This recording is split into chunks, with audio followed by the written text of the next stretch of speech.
आप सुन रहे हैं चोल राजवंश सिर्फ ऑडियो पिटारा पर मेरे यानी अंबुज के साथ।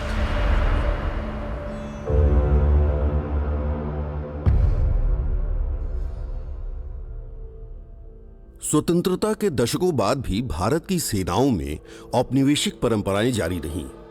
अब तक इस बात का प्रमाण भारतीय नौसेना का ध्वज भी था, यानी नौसेना के ध्वज पर सेंट जॉर्ज के क्रॉस का लाल निशान। इंडियन नेवी की नींव मूल रूप से ब्रिटिश बनी हुई है। ये बात हमें एक 2 स्टार अधिकारी ने अपना नाम न बताने की शर्त पर बताई। सेंट जॉर्ज का क्रॉस एक मिलिट्री सेंट के नाम पर है जो कि ईसाई शहीद थे। सेंट जॉर्ज को एक योद्धा की तरह सम्मान दिया गया है। दरअसल ये झंडा सन 1707 में ब्रिटिश रॉयल नेवी का झंडा बनने से पहले 12वीं शताब्दी में अपनाया गया था। लेकिन हमारे लिए गर्व की बात है कि अब इंडियन नेवी के नए ध्वज का अनावरण हुआ है। सेंट जॉर्जस क्रॉस को दर्शाने वाली वो लाल पट्टी जो हमारी गुलामी की निशानी थी, उसे अब छत्रपति शिवाजी महाराज की मोहर के निशान से बदल दिया गया है। शिवाजी महाराज की शक्तिशाली नौसेना का इतिहास पूरी दुनिया जानती है। अब से आगे इंडियन नेवी के ध्वज पर छत्रपति शिवाजी महाराज की मोहर ही हमेशा दिखाई देगी। लेकिन आपको बता दूं कि शिवाजी महाराज की नौसेना से लगभग 600 साल पहले भारत में एक अत्यंत शक्तिशाली नौसेना हुई है। अब यहां से मैं अपने मुख्य विषय मतलब मेन टॉपिक पर आता हूं। मेरा विषय है दक्षिण भारत का समृद्ध चोल राजवंश यानी rich and mighty Chola dynasty. हम चोल राजवंश पर पॉडकास्ट की एक सीरीज लेकर आए हैं। अभी मैं भारत की वर्तमान नौसेना की बात कर रहा था, तो प्राचीन भारत की एक नौसेना से ही बात शुरू करता हूं।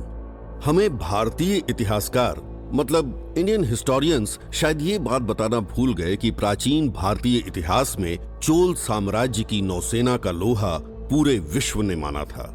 बड़ी हैरत की बात है कि 10वीं शताब्दी यानी आज से 1100-1200 साल पहले ही चोल राजाओं के शासनकाल में इतने एडवांस्ड वॉरशिप बना लिए गए थे, क्योंकि तब एक समय ऐसा आया जब मालदीव्स, श्रीलंका यानी तब का Ceylon, Malaysia, Thailand, Vietnam, Cambodia, Indonesia, Philippines और सिंगापुर जैसी साउथ एशियन कंट्रीज पर चोल सेनाओं ने अपना दबदबा कायम कर लिया था। इनमें से ज्यादातर देशों के व्यापार और धन संपदा पर चोल राजाओं ने अपना आधिपत्य स्थापित कर लिया था। चोल राजाओं ने अपनी शक्ति और पराक्रम के बल पर उन देशों से अपनी अधीनता स्वीकार करवा ली थी। अब आप ही सोचिए कि आज से 1100-1200 साल पहले एक के बाद एक 9 देशों को अपनी सेना के बल पर अपने अधीन कर लेना बिना किसी पराक्रमी नौसेना के संभव था क्या? यानी इससे बड़ा प्रमाण और क्या होगा कि दक्षिण भारत के हिंदू चोल राजाओं के पास आज से 1100-1200 साल पहले एक उन्नत अत्याधुनिक शक्तिशाली नौसेना थी।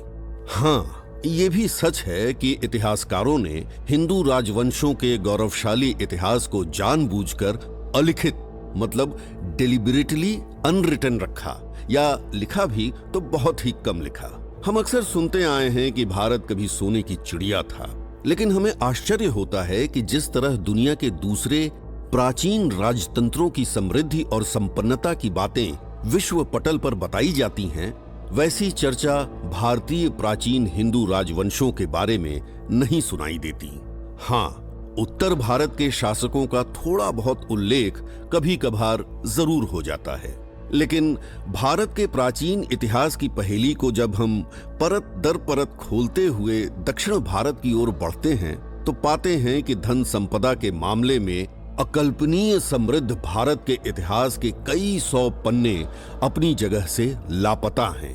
तो सदियों से लापता इतिहास के ऐसे ही कुछ पन्नों को हम आपके लिए ढूंढ कर लाए हैं। दक्षिण भारत के हिंदू चोल राजवंश मतलब चोला डायनेस्टी की संपन्नता भारत को सोने की चिड़िया कहे जाने की बात को अनडाउटेडली सार्थक बनाती है। कहा जाता है कि पुरातत्व एवं इतिहास जगत में चोल राजवंश को न सिर्फ भारत में बल्कि दुनिया के सबसे लंबे राजवंशों में से एक मतलब one of the longest dynasties माना जाता है। अजीब बात है कि चोल राजवंश का लगभग 1600 साल का लंबा दौर एक अबुझ पहेली की तरह है, जिसे हमें अलग अलग 4 स्टेजेस में जानना या समझना पड़ता है। चोल शासकों की सबसे पहली जानकारी 300 ईसा पूर्व से मिलनी शुरू होती है। दक्षिण भारत के संगम साहित्य जैसे ओल्डेस्ट लिटरेचर में चोल राजाओं का उल्लेख मिलता है। सम्राट अशोक के 13वें शिलालेख में भी चोल राज्य के साथ उनके संबंध के बारे में उल्लेख आपको मिल ही जाएंगे। इस समय को चोल शासकों का पहला दौर कहा गया है।